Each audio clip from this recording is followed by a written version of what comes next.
ನಾಡಿನ ಜನರ ಆರಾಧ್ಯ ದೈವ ಹಾಗೂ ಉತ್ತರ ಕರ್ನಾಟಕದ ಧರ್ಮಸ್ಥಳ ಎಂದು ಖ್ಯಾತಿ ಪಡೆದ ಬೆಳಗಾವಿ ಜಿಲ್ಲೆ ರಾಮದುರ್ಗ ತಾಲೂಕಿನ ಸುಕ್ಷೇತ್ರ ಗೊಡಚಿ ವೀರಭದ್ರೇಶ್ವರ ಸ್ವಾಮಿ ಮಹಾರಥೋತ್ಸವವನ್ನು ನೋಡಲು ಜನಜಂಗುಳಿಯೇ ಮೆರೆದಿತ್ತು. ಆ ಶಿವನನ್ನು ನೋಡಿ ಕಣ್ತುಂಬಿಕೊಳ್ಳಲು ಸಾವಿರಾರು ಭಕ್ತರು ಬೇರೆ ಬೇರೆ ಕಡೆಯಿಂದ ಆಗಮಿಸಿದ್ದರು. ಈ ಮಹಾರಥೋತ್ಸವದ ಕುರಿತಾದ ಒಂದು ವರದಿ ನಿಮ್ಮ ಮುಂದೆ. ನಾಡಿನ ಹಲವು ಧಾರ್ಮಿಕ ಕ್ಷೇತ್ರಗಳು ತಮ್ಮದೇ ಆದ ವಿಶಿಷ್ಟ ವಿಭಿನ್ನ ಇತಿಹಾಸ, ಕಟ್ಟಡ, ಆಚರಣೆಗಳಿಂದ ಎಲ್ಲರ ಮನೆ ಮನದ ಮಾತಾಗಿವೆ. ಅದೇ ರೀತಿ ಇಲ್ಲೊಂದು ಪುಣ್ಯಕ್ಷೇತ್ರ ಕೂಡ 11 ಸ್ವಾಗತ ಕಮಾನುಗಳನ್ನು ಹೊಂದಿದೆ. ಇಷ್ಟೊಂದು ಸ್ವಾಗತ ಕಮಾನುಗಳು ಉತ್ತರ ಕರ್ನಾಟಕದ ಯಾವ ದೇವಸ್ಥಾನಗಳಿಗೂ ಇಲ್ಲ ಎಂಬುದು ದೊಡ್ಡ ವಿಶೇಷ. ಹೌದು, ಅದುವೇ ಬೆಳಗಾವಿಯಿಂದ 80 ಕಿಲೋಮೀಟರ್ ದೂರದ ಸುಕ್ಷೇತ್ರ ಕೊಡಚಿ ವೀರಭದ್ರೇಶ್ವರ ದೇವಾಲಯ. ನಾಡಿನ ಅನೇಕ ಪುಣ್ಯಕ್ಷೇತ್ರಗಳ ಪೈಕಿ ಈ ಗೊಡಚಿ ಕ್ಷೇತ್ರವೂ ಒಂದು. ತನ್ನದೇ ಇತಿಹಾಸ, ಪರಂಪರೆಯ ಮೂಲಕ ರಾಜ್ಯಾದ್ಯಂತ ಭಕ್ತ ವೃಂದವನ್ನ ಹೊಂದಿ ಗಮನ ಸೆಳೆಯುತ್ತಿದೆ. ಕಟಕೋಳ, ರಾಮದುರ್ಗ, ಸುನ್ನಾಳ, ಚಂದರಗಿ, ಮುನವಳ್ಳಿ, ಸವದತ್ತಿ, ಕೊಡಚಿಯಲ್ಲೇ 3 ಕಮಾನುಗಳನ್ನು ಹೊಂದಿದೆ. ಈ ಮೂಲಕ ಉತ್ತರ ಕನ್ನಡದಲ್ಲಿ ಪ್ರಸಿದ್ಧಿ ಪಡೆದುಕೊಂಡಿದೆ. ಉತ್ತರ ಕರ್ನಾಟಕದಲ್ಲಿ ಹಲವಾರು ಪ್ರಮುಖ ಜಾತ್ರೆಗಳು ನಡೆಯುತ್ತಿವೆ. ಅವುಗಳಲ್ಲಿ ಉತ್ತರ ಕರ್ನಾಟಕದ ಧರ್ಮಸ್ಥಳ ಎಂದು ಖ್ಯಾತಿ ಪಡೆದಿರುವ ಬೆಳಗಾವಿ ಜಿಲ್ಲೆಯ ಕೊಡಚಿಯ ವೀರಭದ್ರೇಶ್ವರ ಜಾತ್ರೆಯು ಡಿಸೆಂಬರ್ 2 ದಿನಗಳ ಕಾಲ ನಡೆಯಲಿದೆ. ಕೊಡಚಿ ಕ್ಷೇತ್ರವು ಕರ್ನಾಟಕದ ಐತಿಹಾಸಿಕ ಕ್ಷೇತ್ರಗಳಲ್ಲಿ ಒಂದಾಗಿದ್ದು, ಈ ಕ್ಷೇತ್ರದ ಇತಿಹಾಸವನ್ನ ಒಮ್ಮೆ ಅವಲೋಕಿಸಿದಾಗ ಅದು ನಮ್ಮ ಅರಿವಿಗೆ ಬರುತ್ತದೆ. ಅದಕ್ಕಾಗಿ ಜಾತ್ರೆಯ ವಿಷಯಕ್ಕಿಂತ ಮೊದಲು ಗೊಡಚಿ ಕ್ಷೇತ್ರದ ಬಗ್ಗೆ ತಿಳಿಸದೆ ಹೋದರೆ ಪ್ರಮಾದವಾಗುತ್ತದೆ.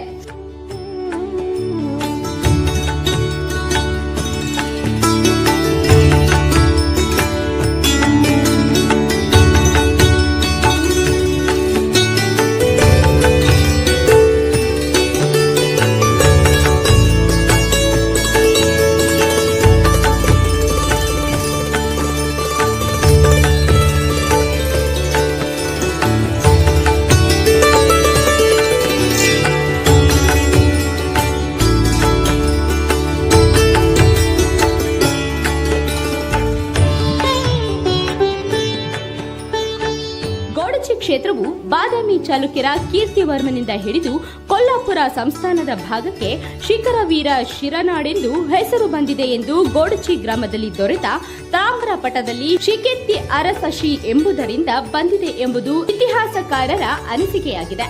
ಗೊಡಚಿಯ ಶ್ರೀ ವೀರಭದ್ರನ ಕ್ಷೇತ್ರವು ವಿಶೇಷವಾಗಿ ಉತ್ತರ ಕರ್ನಾಟಕದಲ್ಲಿ ಹೆಚ್ಚಿನ ಸಂಖ್ಯೆಯಲ್ಲಿರುವ ವೀರಶೈವರ ಪುಣ್ಯಕ್ಷೇತ್ರವಾಗಿ ಮಾರ್ಪಟ್ಟಿದೆ. ಅಲ್ಲದೆ ಬಹುಜನರಿಗೆ ವೀರಭದ್ರನು ಮನೆದೇವರು, ಕುಲದೇವರು, ಅಲ್ಲದೆ ಆರಾಧ್ಯ ದೈವರಾಗಿ ವೀರಭದ್ರನಿದ್ದಾನೆ.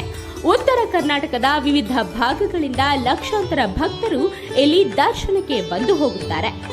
ಕಳೆದ ಹಲವು ವರ್ಷಗಳಿಂದ ಶ್ರೀ ವೀರಭದ್ರೇಶ್ವರ ದೇವಸ್ಥಾನದ ಟ್ರಸ್ಟ್ ಕಮಿಟಿಯವರು ಕ್ಷೇತ್ರದ ದರ್ಶನಕ್ಕೆ ಬರುವ ಭಕ್ತರ ಅನುಕೂಲಕ್ಕಾಗಿ ಕೊಠಡಿಗಳನ್ನ, ಸ್ನಾನಗೃಹ ಹಾಗೂ ಶೌಚಾಲಯದ ವ್ಯವಸ್ಥೆ ಮಾಡಿದ್ದಲ್ಲದೆ ನಿರಂತರ ಅನ್ನದಾಸೋಹವನ್ನ ಸಹಿತ ಏರ್ಪಡಿಸಿದ್ದಾರೆ.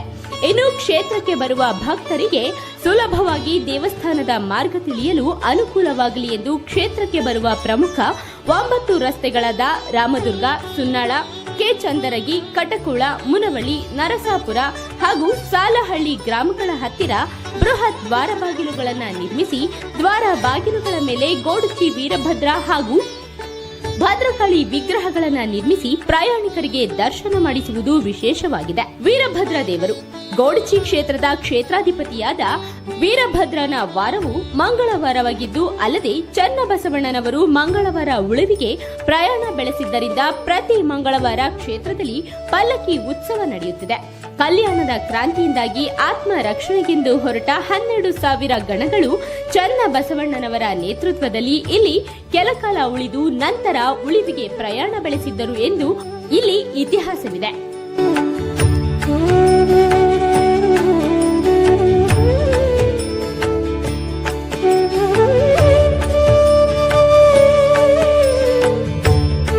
ಜಾತ್ರೆಯ ವೈಶಿಷ್ಟ್ಯ: ಉತ್ತರ ಕರ್ನಾಟಕದ ವಿವಿಧ ಭಾಗಗಳಿಂದ ಲಕ್ಷಾಂತರ ಭಕ್ತಾದಿಗಳು ಸೇರುವ ಗೊಡಚಿಯ ವೀರಭದ್ರೇಶ್ವರ ಜಾತ್ರೆಯು ವಿಶೇಷವೆಂದರೆ ಬೆಳವಲುಕಾಯಿ, ಬೋರೆ ಹಾಗೂ ಬಾಳೆಹಣ್ಣುಗಳ ಮಾರಾಟ ಈ ಜಾತ್ರೆಯ ವಿಶೇಷವಾಗಿದೆ.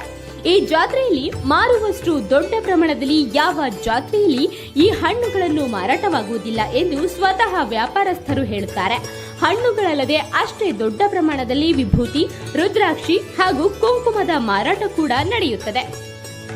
ನೀವೇನಾದರೂ ಜಾತ್ರೆಗಳಿಗೆ ಪ್ರವೇಶ ಮಾಡಿದರೆ ತೆಂಗಿನಕಾಯಿ, ಬಾಳೆಹಣ್ಣು, ಬಳುಲ ಹಣ್ಣು, ಬಾರೆಹಣ್ಣುಗಳ ಮತ್ತು ಬಾಳೆಗಳ ಅಂಗಡಿ, ವಿವಿಧ ತರಹದ ಬಜಾರಗಳು ಸಾಲು ಸಾಲಾಗಿರುವುದನ್ನು ನೋಡಿದರೆ ನೋಡುಗರ ಕಣ್ಣು ಕುಕ್ಕುತ್ತವೆ.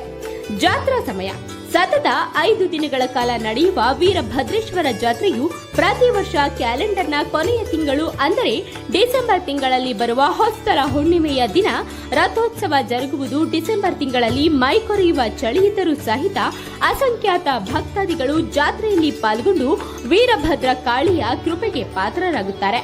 ಕ್ಷೇತ್ರದ ಸುತ್ತಲಿನ ಗ್ರಾಮದ ಭಕ್ತರು ಎತ್ತಿನ ಗಾಡಿ ಹಾಗೂ ಟ್ರ್ಯಾಕ್ಟರ್ಗಳಲ್ಲಿ ಆಗಮಿಸಿದರೆ ವಾಯುವ್ಯ ಕರ್ನಾಟಕ ಸಾರಿಗೆ ಸಂಸ್ಥೆಯವರು ಹುಬ್ಬಳ್ಳಿ, ಧಾರವಾಡ, ಬೆಳಗಾವಿ, ವಿಜಯಪುರ, ನರಗುಂದ, ಜಮಖಂಡಿ, ಸವದತ್ತಿ ಮುಂತಾದ ಸ್ಥಳಗಳಿಂದ ವಿಶೇಷ ಜಾತ್ರಾ ವಾಹನದ ವ್ಯವಸ್ಥೆ ಮಾಡಿರುವ ಬಸ್ಗಳಲ್ಲಿ ಬಂದು ವೀರಭದ್ರನ ದರ್ಶನ ಪಡೆದು ಪಾವನರಾಗುತ್ತಾರೆ. ಇನ್ನೇಕೆ ತಡ, ನಾವು ಕೂಡ ಗೋಡಚಿ ವೀರಭದ್ರೇಶ್ವರ ಜಾತ್ರೆಗೆ ಸಿದ್ಧರಾಗಿ ಬನ್ನಿ, ದರ್ಶನ ಪಡೆದು ಪುನೀತರಾಗೋಣ. ಜಾತ್ರೆ ಬಗ್ಗೆ ಏನಂತ ಹೇಳ್ತಾರೆ ಕೇಳೋಣ ಬನ್ನಿ. ಪುರಾತನ ಕಾಲದಿಂದ ಜಾತ್ರೆ ನಡೆದುಕೊಂಡು ಬಂದಿರುತ್ತದೆ ಮತ್ತು ಎರಡನೇ ಧರ್ಮಸ್ಥಳ ಎಂದು ಉತ್ತರ ಕರ್ನಾಟಕದ ಎರಡನೇ ಧರ್ಮಸ್ಥಳ ಎಂದು ಪ್ರಖ್ಯಾತಿ ಪಡೆದಿರುತ್ತದೆ. ನಿರಂತರವಾಗಿ ಅನ್ನ ದಾಸೋಹ ಇರುತ್ತದೆ ಮತ್ತು ಪ್ರತಿ ವರ್ಷದಂತೆ ಈ ವರ್ಷವೂ ವಿಜೃಂಭಣೆಯಿಂದ ಜಾತ್ರೆ ನಡೆಯುತ್ತದೆ. ನಿರಂತರ ದಾಸೋಹ ಇರುತ್ತದೆ ಮತ್ತು ನೀರಿನ ವ್ಯವಸ್ಥೆ ಇರ್ತದೆ. ತಾಲೂಕು ಆಡಳಿತ ವತಿಯಿಂದ ಎಲ್ಲ ಅಧಿಕಾರಿಗಳು ವ್ಯವಸ್ಥೆ ಬರೋಬ್ಬರಿ ಮಾಡಿರ್ತಾರೆ. ಉತ್ತರ ಕರ್ನಾಟಕದ ಎರಡನೇ ಧರ್ಮಸ್ಥಳ ಅಂತ ಪ್ರಸಿದ್ಧ ಆಗೈತಿ. ಅದಕ್ಕೆ ಈ ಜಾತ್ರೆ ಒಳಗೆ ಏನು ವಿಶೇಷ ಇದೆ? ಈ ಜಾತ್ರೆ ಒಳಗೆ ಎಲ್ಲ ಭಕ್ತಾದಿಗಳಿಗೆ ಏನು ವಿಶೇಷ ಇದೆ? ಈ ಜಾತ್ರೆ ವಿಶೇಷ ಏನಿದೆ? ನಮ್ಮ ಗೊಡಚಿ ಜಾತ್ರೆ ಬಾರೆಹಣ್ಣು ಹಾಗೂ ಬಾಳೆಹಣ್ಣು ಮೂರನ್ನು ಈ ಜಾತ್ರೆ ವಿಶೇಷ. ಹಾಗೆ ಇಲ್ಲಿ ನಿರಂತರ ದಾಸೋಹ ಇರುವುದರಿಂದ ಇದಕ್ಕೆ ಉತ್ತರ ಕರ್ನಾಟಕದ ಧರ್ಮಸ್ಥಳ ಅಂತ ಕರೀತಾರೆ.